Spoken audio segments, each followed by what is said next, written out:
Hvordan bliver man en god havfruesvømmer? Ja. Man øver sig i at bruge hele kroppen, når man svømmer.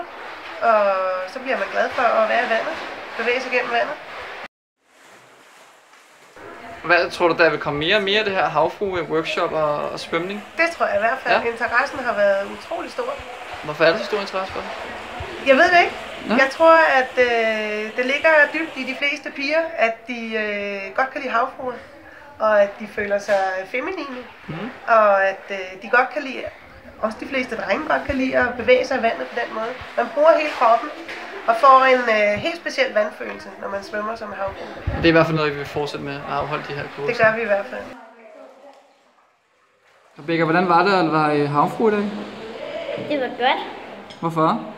Fordi jeg havde kunnet lide det i meget lang tid. Hvad var det bedste ved at svømme? Da vi skulle dykke efter muslingeskaller. Var det svært? Nej. Nej? Okay. Havde du prøvet det før? Ikke helt, men jeg har min egen, som jeg har prøvet at svømme. Okay. Og hvad er det, du er i gang med nu?